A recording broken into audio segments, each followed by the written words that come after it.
Welcome to Extinguishing Burnout, an on-purpose way out of the vicious cycle for medical professionals. This is the first module in a series of 3. Hello, my name is Kara Barr, and I'm a certified life coach. Prior to becoming a life coach, I worked as a registered nurse in several areas, including surgical nursing, occupational health nursing, and corporate health and wellness. I still retain my nursing license and have a particular interest in helping my nursing and physician colleagues who are grinding it out every day in hospitals and clinics around the world. I've watched for years and briefly experienced burnout myself. And now, with the onset of COVID, the burden of being on your game, ready to go and ready to flow with whatever change the day brings, new rules, more PPE, new processes, new and different everything, you're feeling pressures you've likely never felt before. I hope these modules get you started on a path toward minimizing the negative feelings and emotions that are seemingly brought on by burnout. It's my intent to talk about some things you may never have really thought about before, and to help you find immediate relief. Sometimes the negative thoughts and emotions can be so ingrained that it may take more than a PowerPoint module to get you where you'd like to be. If you find that to be the case, please contact me through my website at raisethebarlifecoaching.com. Be sure to spell bar correctly, like my last name. Okay, with that, let me just say, congratulations. I'm congratulating you on recognizing that you might be in or headed toward burnout. This self-recognition, believe it or not, is a very good thing. There can be 3 easy steps to extinguishing burnout. The basic premises of these steps are to show you that managing your mind is completely within your control, doesn't take that much time, and the reward upon learning these techniques far surpasses just helping you out of burnout. You will be able to apply these strategies to all facets of your life and therefore see improvements in all areas of your life. Before we go further, as you work through this presentation, it would be helpful if you have completed 2 very brief assessments, and they're fun too. Please go to www.positiveintelligence.com, then locate both the assessments for PQ score and the saboteur assessment. Additionally, while you're on this site, you'll notice the full course of Positive Intelligence is offered to the general public at the cost of $595. Because of an affiliation that I have with Positive Intelligence, if you're interested in taking the full course, I can offer it to you for a drastically reduced price. All my contact information is shown in detail on several slides. Okay, let's get started. Christina Maslach, creator of the Maslach Burnout Inventory, described burnout as an erosion of the soul caused by a deterioration of one's values, dignity, spirit, and will. Pretty awful sounding, huh? But it aptly describes the internal feelings that occur when physicians and nurses are outwardly saying things like, "My batteries are just run down," or "I'll be better when this crisis is over," or "I'm just a little tired." Or maybe you're all about keeping up the good face, not letting anyone know how you're truly feeling. And you may sound more like, "Sure, I can do that. I've got time." Or, "Oh, I can fit that in, no problem. I'm good. I'm happy to do it." You can read more typical burnout statements made by medical professionals around the world on the screen right now. Burnout can be visible and invisible. Your external actions may not be reflecting how you inwardly feel. The look of burnout can be very hard to pinpoint because since we're all different humans, we all have a different way of showing up in the world.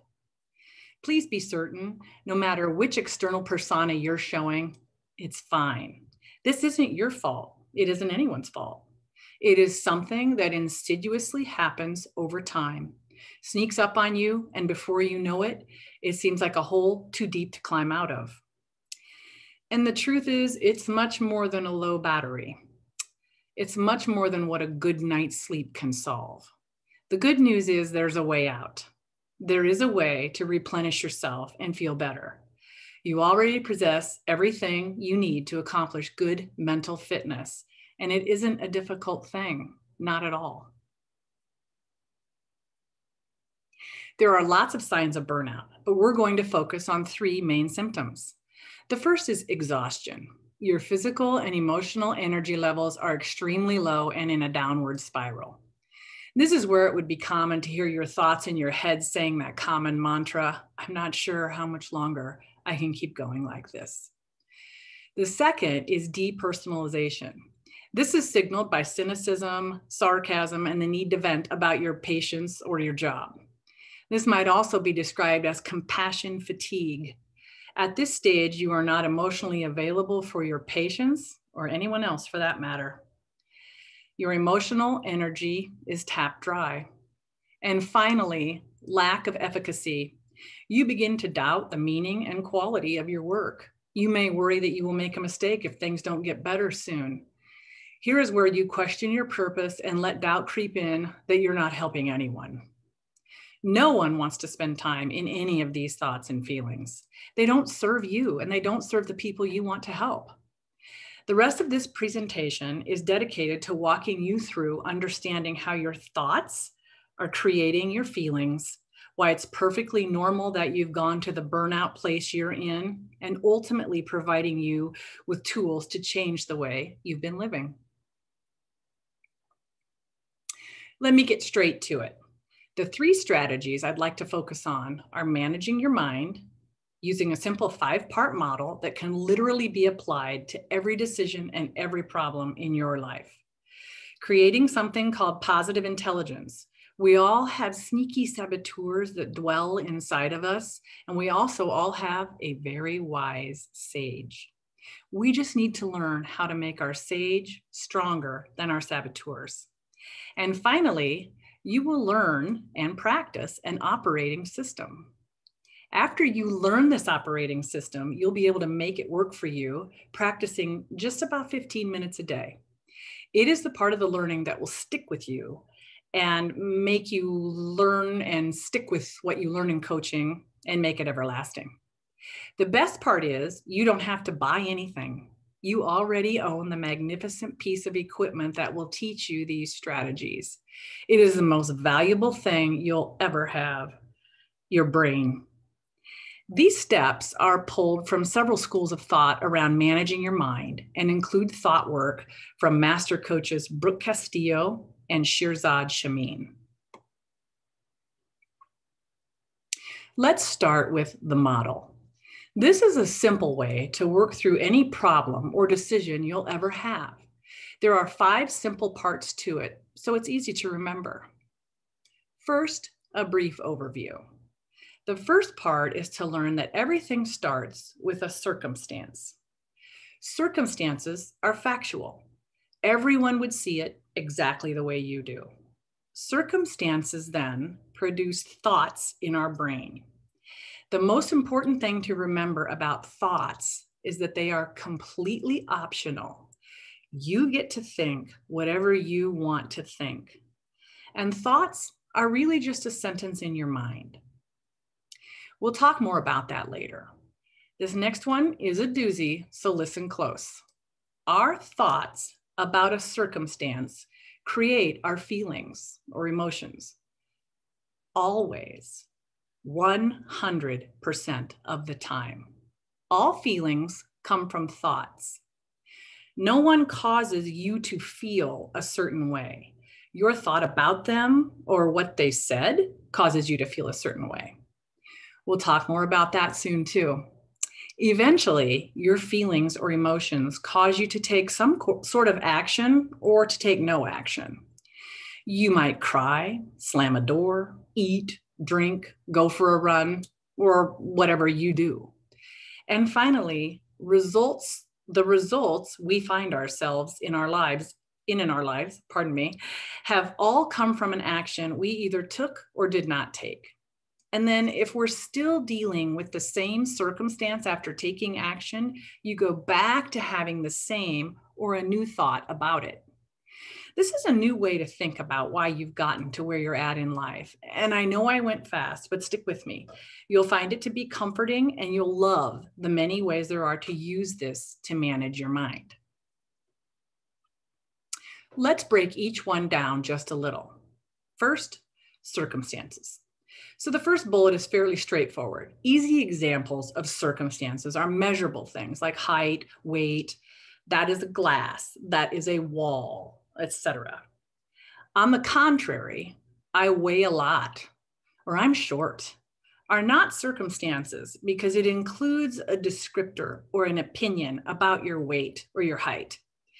That is a heavy glass, that is a tall wall, are not circumstances because they include an opinion of the glass and wall, and others may not see the glass as heavy or the wall as tall.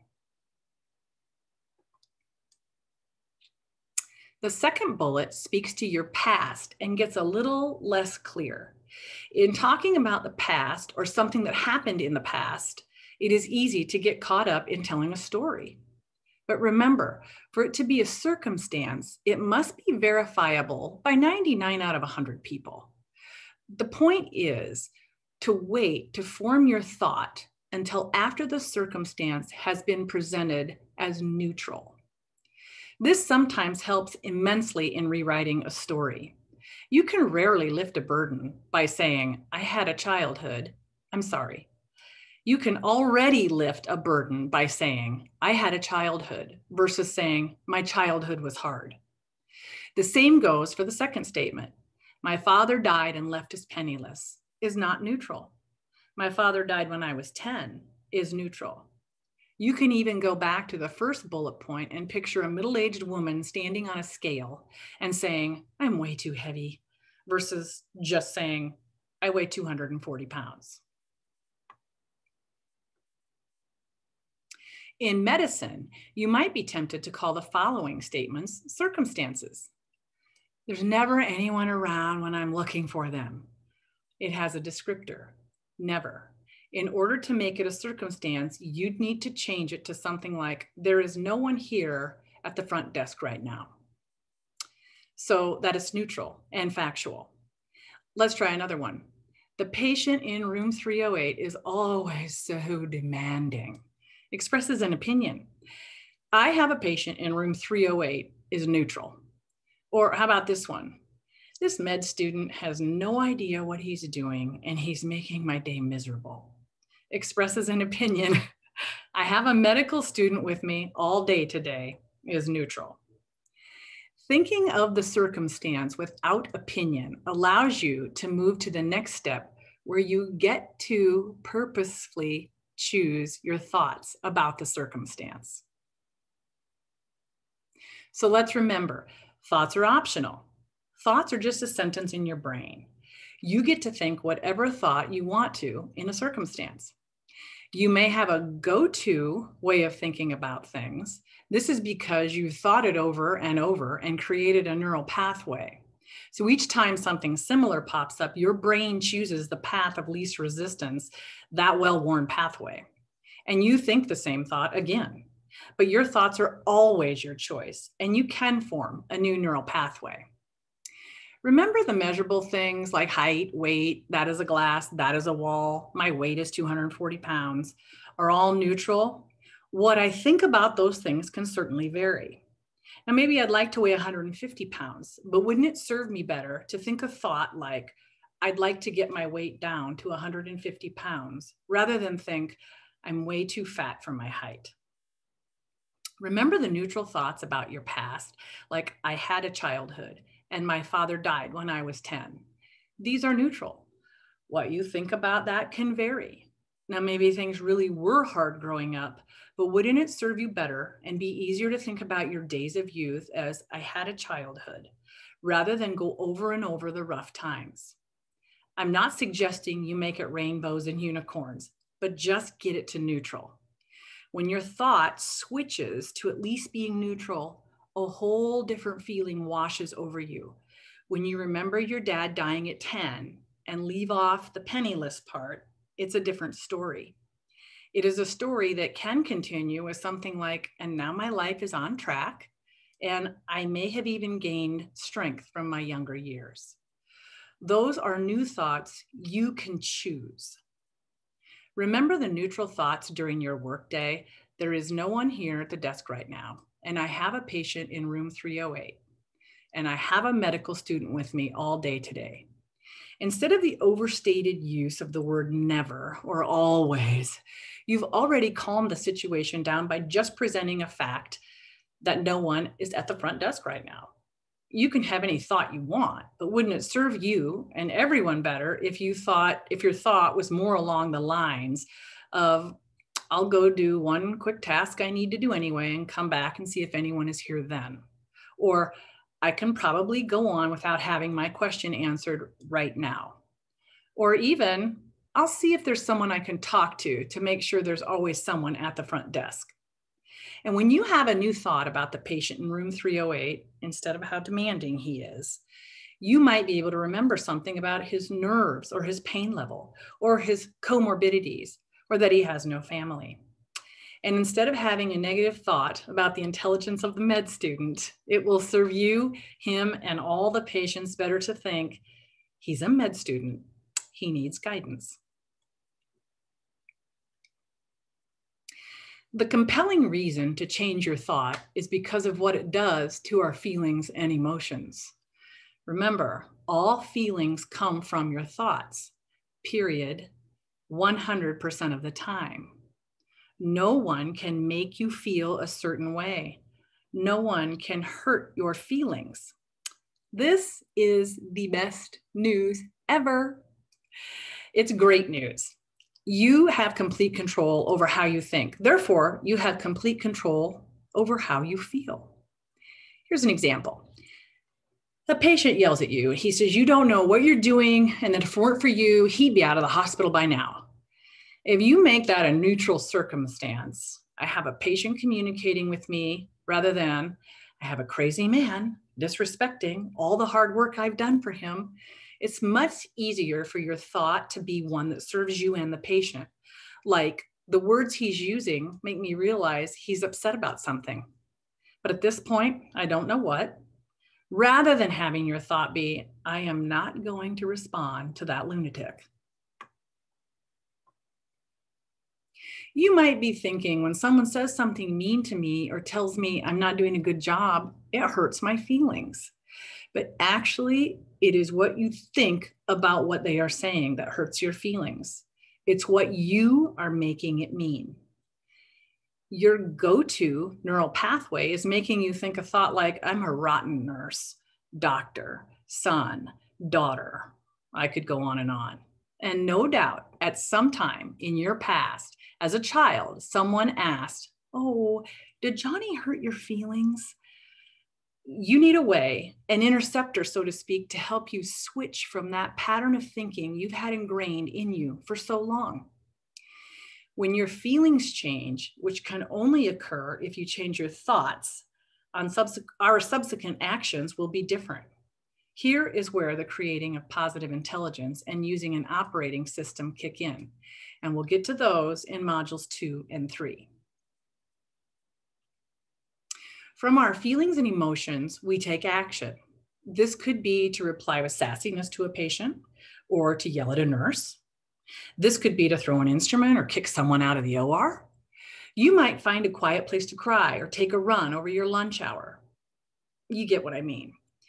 If those actions come from the same old pattern you always use, you can expect them to get you to the same old place you find yourself in now. If you were able to interrupt this chain back at the thought step, you will think about a thought that makes you feel different, and it will lead to a different action in this part of the model.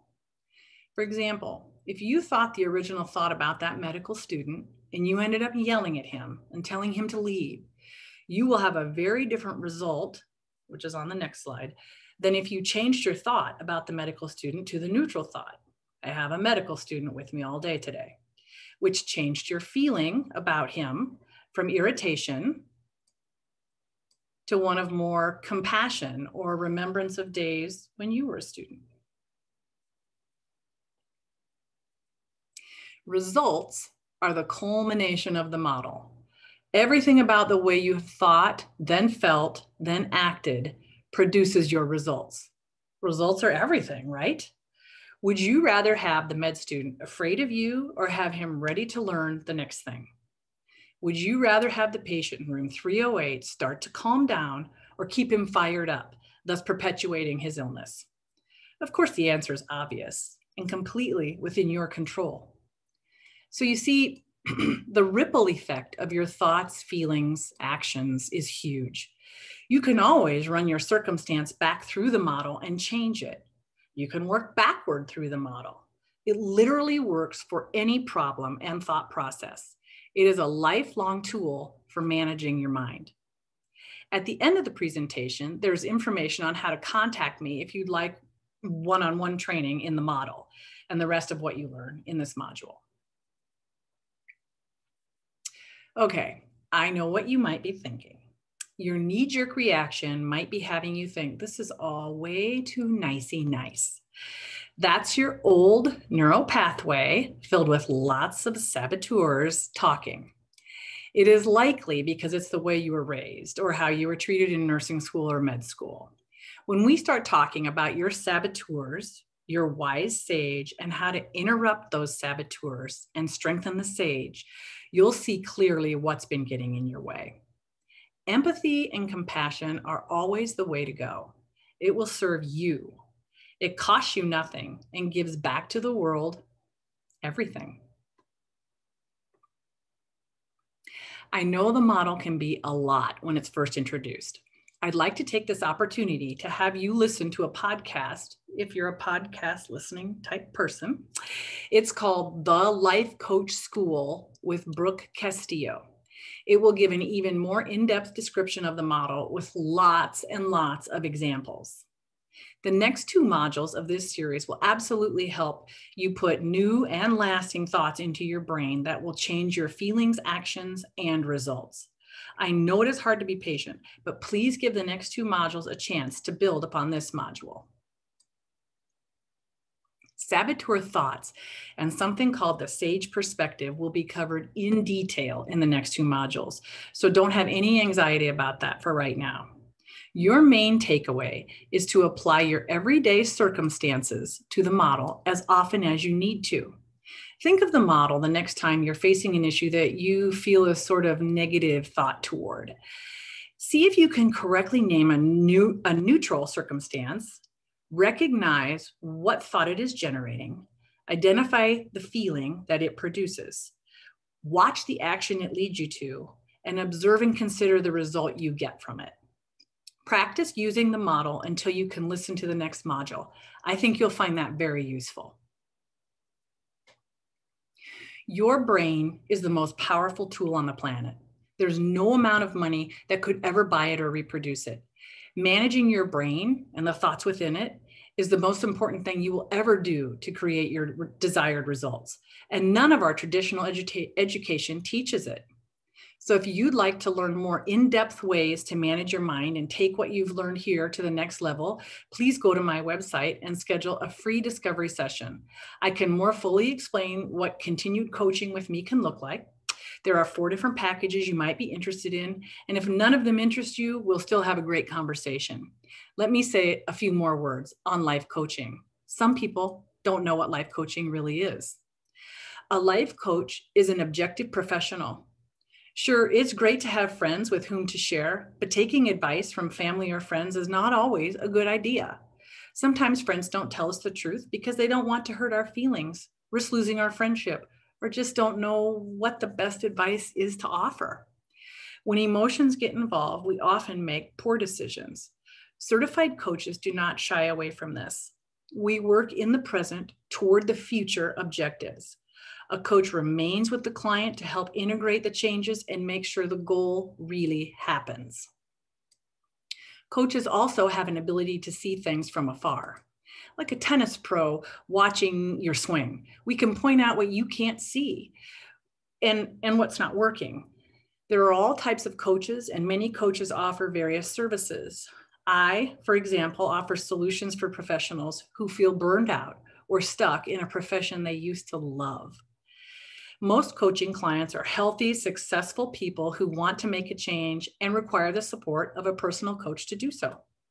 One of the biggest challenges for an accomplished, driven, and curious person is getting unstuck when normal ways of solving a problem aren't working. Coaches can shed light on these tough situations and point you to those inner resources you've lost touch with. We help people move forward, set personal and professional goals, help sharpen skills, motivate, increase self-awareness, and can be a sounding board for difficult decisions. A coach will help break through limiting beliefs and challenge you to think bigger. Clients get more done than they would on their own, like working out with a trainer at the gym. You work much harder than you would on your own. Coaches know how to help people use their own natural, creative inner resources to help themselves. You may start with the best intentions, but then hit a snag, which can stop you completely or cause a long delay. Coaches can work through blocks quickly to help you achieve greater productivity with less effort and in less time. Many of you are either already doing or are ready to do something meaningful, but believe you must sacrifice your health, relationships, and time. None of that is necessary. Although a coach is not a miracle worker, we do have a large toolbox to help your dreams become reality. My life coaching is delivered one-on-one, in person, by phone, or online, and delivered in 1-hour sessions. I'm currently working with clients privately, one-on-one via Zoom. I'd love for you to visit my website, learn more about the options you see on the screen, and most definitely schedule a free discovery session. Thank you for watching. I'll see you in Module 2.